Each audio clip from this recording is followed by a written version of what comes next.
Excitement देखिए हर भारतीय में होगा। हमने चादर पेश की और खुद की चंद्रयान 3 की लैंडिंग सही तरीके से हो।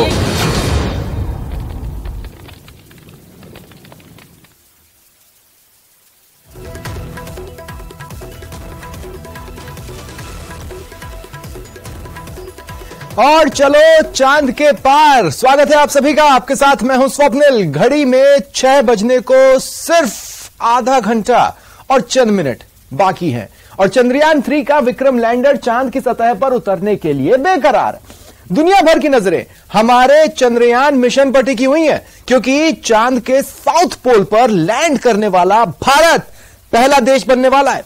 बस कुछ पल और फिर इसके बाद स्पेस साइंस के क्षेत्र में भारत एक नया कीर्तिमान स्थापित कर देगा।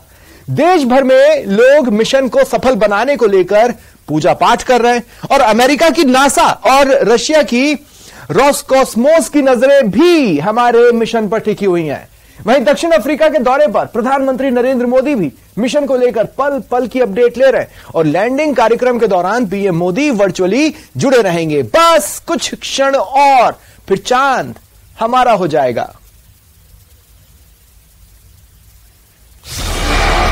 मेरा अपना इंडिया आज ये इस मिशन में कामयाब होगा। चांद को भारत का इंतजार।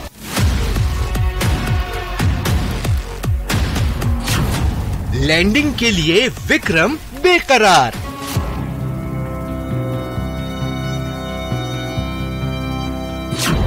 साउथ पोल होगा सिर्फ हमारा।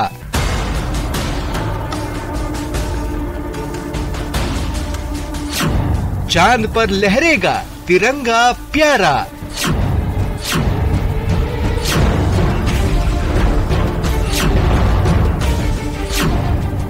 पूरे देश की एक ही आवाज, चले चांद के पार।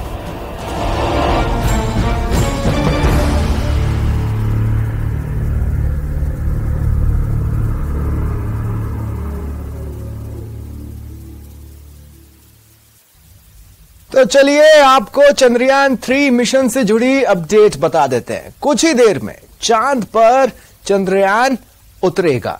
विक्रम लैंडर में कमांड लोड कर दिए गए हैं। लैंडिंग से पहले विक्रम की जांच की गई। लैंडर पर लगातार निगाह बनाए हुए हैं इसरो। चंद्रयान 3 की लैंडिंग का पहला चरण रफ ब्रेकिंग 700 सेकंड तक होगी। चंद्रयान 3 की रफ ब्रेकिंग 1.68 किलोमीटर प्रति सेकंड की स्पीड पर चंद्रयान होगा। स्पीड को घटाकर 358 मीटर प्रति सेकंड पर लाया जाएगा। चंद्रयान 3 की चांद के साउथ पोल पर लैंडिंग होगी। यहां लैंडिंग में किसी देश को सफलता नहीं मिली है। नासा और यूरोपियन स्पेस कमीशन की भी हमारे मिशन पर नजरें टिकी हुई हैं। वहीं पाकिस्तान ने भारत की उपलब्धि को सराहा है।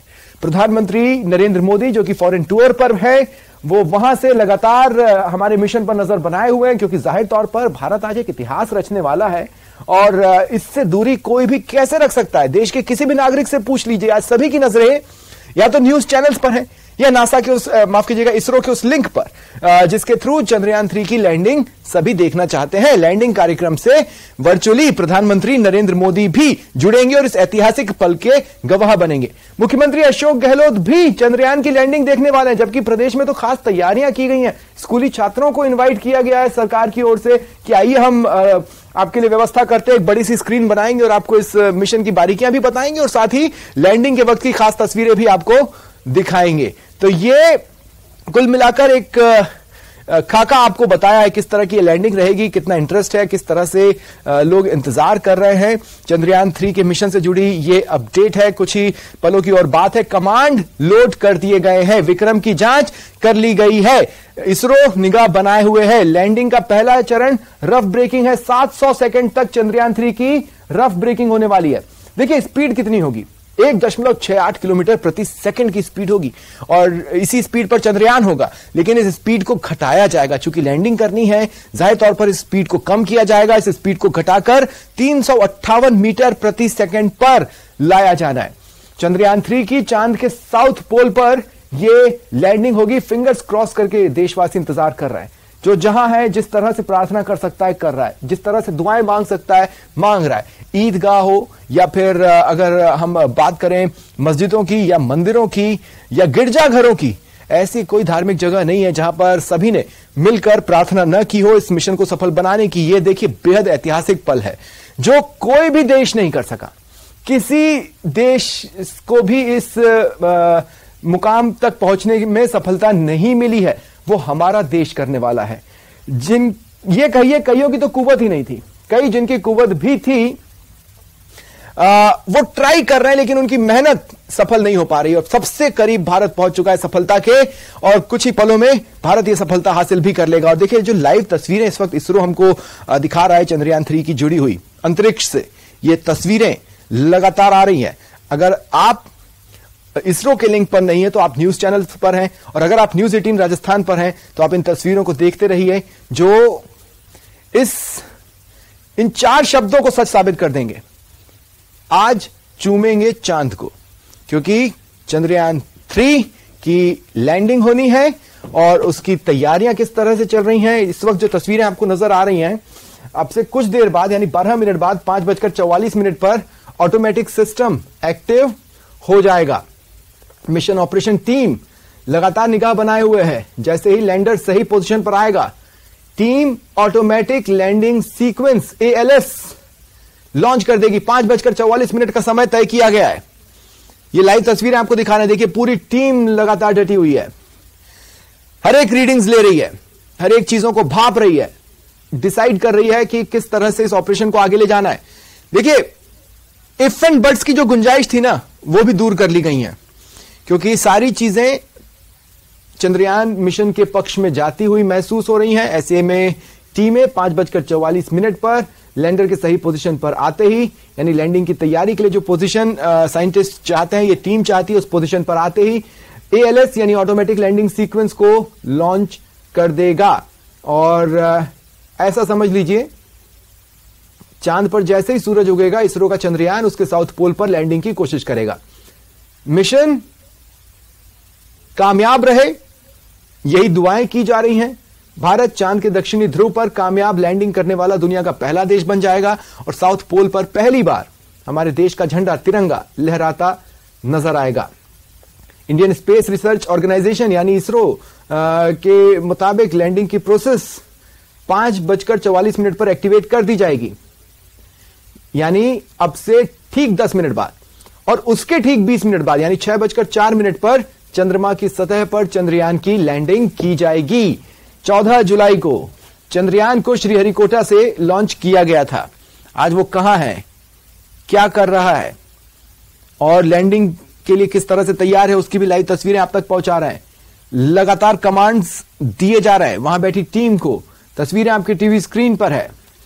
41 दिन बाद अपनी लॉन्चिंग के यानी 14 जुलाई के 41 दिन बाद चांद के साउथ पोल पर लैंडिंग की प्लानिंग है और उसे सफल बनाने के लिए टीम लगातार जुटी हुई है। अभी तक जितनी भी जानकारी मिली है, सभी सिस्टम्स नॉर्मल हैं। एक छोटे से स्क्रू ने भी धोखा नहीं दिया है, सब कुछ नॉर्मल है और लगातार जांचा परखा जा रहा है। देखिए बस यूं समझ लीजिए कि रात बस आंखों में ही कटी है। मिशन ऑपरेशन कॉम्प्लेक्स में 50 से ज्यादा वैज्ञानिक कंप्यूटर पर जुटे हुए हैं, उसकी तस्वीरें भी हम आप तक पहुंचा रहे हैं। कंप्यूटर पर चंद्रयान 3 से जो भी आंकड़े मिल रहे हैं, जो भी डेटा मिल रहा है, रात भर उसकी पड़ताल की गई है और लैंडर्स को इनपुट भेजे गए ताकि लैंडिंग के समय गलत फैसला लेने की हर गुंजाइश खत्म हो जाए। भी किया जा चुका है। LDV जो कि पूर्णतः स्वदेशी तकनीकी से बनाया गया एक नया सेंसर है, इसका मुख्य कार्य लैंडर के वेलोसिटी को तीनों अक्षों में कंप्यूट करना है। पावर डिसेंट के दौरान लैंडर के सटीक पोजीशन और वेलोसिटी का ज्ञान होना बहुत ही आवश्यक है। LIRAP यानी laser inertial referencing and accelerometer package इस कार्य को पावर डिसेंट के दौरान बखूबी निभाएगा। ट्रैजेक्टरी जनरेशन जो कि चंद्रयान 3 मिशन के लिए बहुत ही अहम है, एक बहुत ही कठिन और जटिल कंप्यूटेशन और एस्टिमेशन होता है। यहाँ यह भी जानना महत्वपूर्ण है कि चंद्रयान 2 का OHRC पेलोड अब तक काफी ऊंचे स्तर का डैम प्रदान किया है, जिसके फलस्वरूप लैंडिंग साइट की सीमा को बढ़ाकर 4x2.4 किलोमीटर कर दिया गया है, जो कि पावर डिसेंट के दौरान सॉफ्ट लैंडिंग कराने में काफी सहायक सिद्ध होगा। Apart from the sensors, Chandrayaan-3 is equipped with a suite of sophisticated payload instruments. While Chandrayaan-1 and Chandrayaan-2 orbiter have provided abundant remote sensing data of Moon, equally important are the on-site localized measurements that provide ground truths. Lander and rover have payloads which are completely new and will perform in situ analysis of lunar surface. The two spectroscopes on rover, APXS and LIBS, will actively measure the surface elemental abundances at the landing location and surrounding area. The lander carries a seismometer ILSA that can sense impact events and lunar quakes. The thermal probe CHAST will measure the temperature profile and thermal conductivity of Moon's regolith.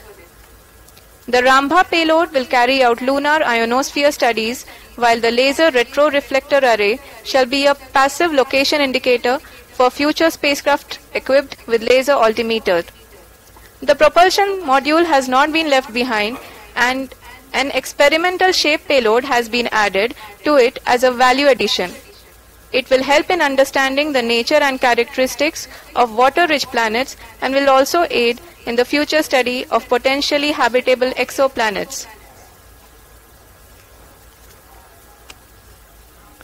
We are minutes away from the start of powered descent.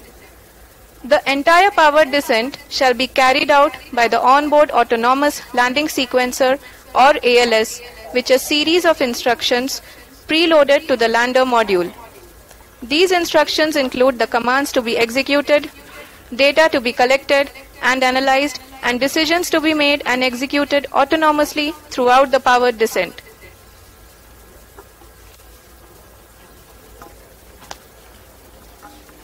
जी हाँ, अब हम power descent के बहुत ही करीब आ चुके हैं। हम आपको बताते चलें कि पावर डिसेंट को कुल 4 चरणों में बांटा गया है। सबसे पहले आता है रफ ब्रेकिंग फेज, जिसमें लैंडर की ऊंचाई को चंद्रमा की सतह से 30 किलोमीटर से घटाकर 7.4 किलोमीटर कर दिया जाएगा। इस पूरी प्रक्रिया को पूरा करने में लगभग 11.5 मिनट लगेगा और इसका समानांतर वेग 1680 मीटर प्रति सेकंड से घटाकर 358 मीटर प्रति सेकंड हो जाएगा। We have continuous flow of lander telemetry data from ISRO's Deep Space Network IDSN-32 located in Belalu, Bengaluru. The data is being acquired real-time by station and is flown to the Mission Operation Complex through our communication links. In addition to it, we also have support from ESA and JPL DSN stations. There will be no ground intervention once the ALS takes charge. The preparation for today's event had started 48 hours before, wherein various pre-selections and uplinking of parameters for the autonomous landing sequence were carried out. The whole descent is divided into 4 phases: the rough braking phase, the attitude hold phase, fine braking phase, and the local navigation phase or the terminal descent phase.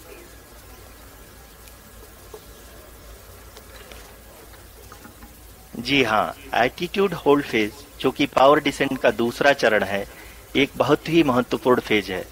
इस 10 second के small duration के दौरान lander के 2 महत्वपूर्ण sensor कारा और Lasa lander की ऊंचाई की गणना करेंगे। इस फेज के पूरा होते ही लैंडर चंद्रमा के सतह से कुल 6.8 किलोमीटर की ऊंचाई पर होगा। During the rough braking phase, the lander velocity shall be brought down from 1680 meters per second to 358 meters per second. The altitude will be brought down from 30 kilometers to 7.4 kilometers at the end of rough braking.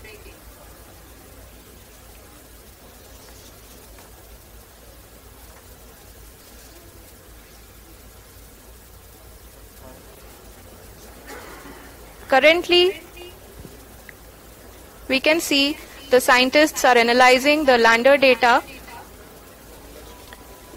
तो lander से जो data मिल रहा है उसे scientist analyse कर रहे हैं। हम ये देख सकते और इसी हैं के आधार कि पर मिशन ऑपरेशन आगे की रणनीति पर काम किया जाएगा। बैठे सभी वैज्ञानिक ये जो भी डेटा देख रहे हैं वो डीप स्पेस नेटवर्क आइडिएशन 32 के द्वारा प्रोवाइड किया जा रहा है।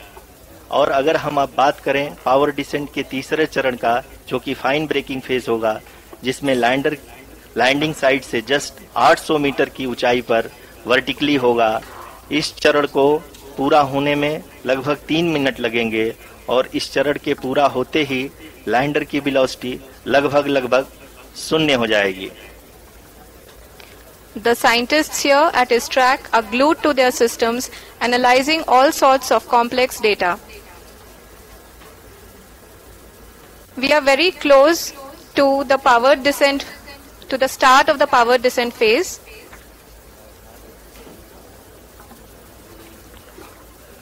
जी हाँ, अगर हम अब बात करें पावर डिसेंट के चौथे और अंतिम चरण का, जो कि लोकल नेविगेशन फेज या टर्मिनल डिसेंट फेज भी कहा जाता है, इस दौरान लैंडर के 2 इंजन बंद कर दिए जाएंगे और लैंडर के सेंसरों द्वारा इसके हाइट और वेलोसिटी की गणना इनर्शियल नेविगेशन को भेज दिया जाएगा।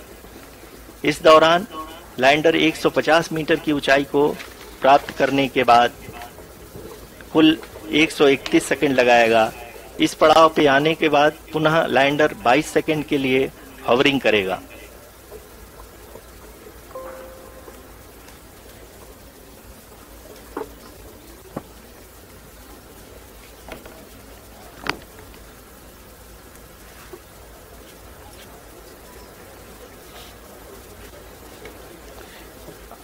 आप इस समय अपने स्क्रीन पे मिशन ऑपरेशन कॉम्प्लेक्स में बैठे सभी मान्यगणों को देख सकते हैं, जो कि बहुत ही उत्सुकता के साथ टेलीमेट्री डेटा को देख रहे हैं। अभी हम लोग पावर डिसेंट शुरू होने से जस्ट कुछ ही पल दूर हैं।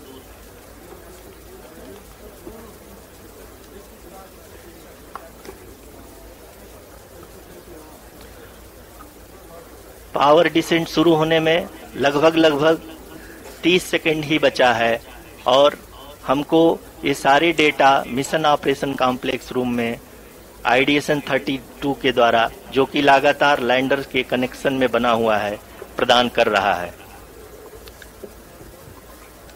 Dear viewers, the pivotal power descent has begun and the lander module is propelling towards the moon's surface along the intended trajectory.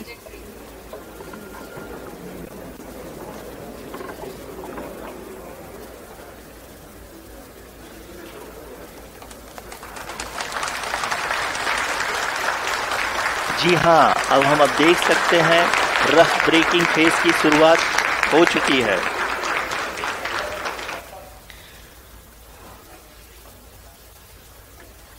During this rough braking phase, the lander velocity shall be brought down from 1680 meters per second to 358 meters per second. The altitude will be brought down from 30 kilometers to 7.4 kilometers at the end of rough braking. All this in the duration of 690 seconds or 11.5 minutes. Currently, the Laser Inertial Reference and Accelerometer package (LIRAP) is aiding in the navigation. जी हाँ, अभी आप अपनी screen पे देख सकते हैं कि lander अब तक कुल 191 किलोमीटर हॉरिजेंटल दिशा में चल चुका है और अभी तक इसकी वेलोसिटी लगभग 31 किलोमीटर बनी हुई है।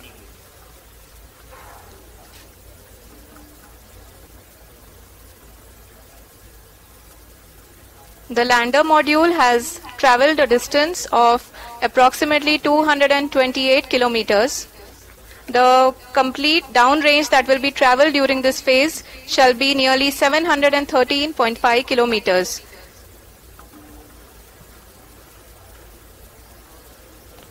जी हाँ, कुल 745 किलोमीटर के इस रफ ब्रेकिंग फेज में आप देख सकते हैं कि हम लोग लगभग अपनी यात्रा 20% कंप्लीट कर चुके हैं।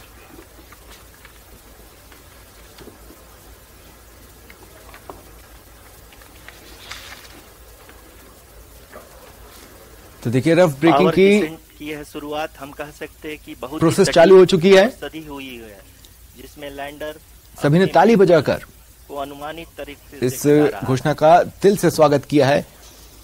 अब प्रार्थनाएं भी और तेज कर दी गई हैं। अंतिम कुछ पल, इतिहास बनने से दूर Bharat. 7.4 kilometers to 6.8 kilometers. During the next phase, which is going to be the attitude hold phase, we can currently see that the altitude of the lander module is nearly 31 kilometers. Arushi, अभी हम इस ग्राउंड रेस को देखते हुए कह सकते हैं कि रफ ब्रेकिंग फेज की शुरुआत बहुत ही अच्छे तरीके से हुई है। आप ये देख सकती हैं कि जो भी प्रोजेक्टेड ग्राउंड रेस है उसी पे अपना लैंडर मॉड्यूल आगे चलते हुए बढ़ रहा है।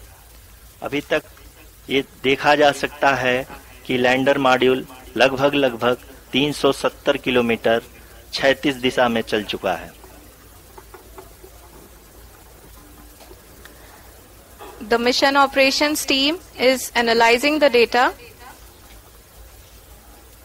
We can all see the seriousness and the concentration with which each and every parameter of the lander module is being analyzed. The performance so far seems to be nominal. जी आरुषि, चूंकि ALS activate किया जा चुका है, इसलिए ground से कोई commanding नहीं की जा रही है। इस दौरान आपके स्क्रीन पे सारे डेटा इसरो के डीप स्पेस नेटवर्क से रियल टाइम में आ रहे हैं।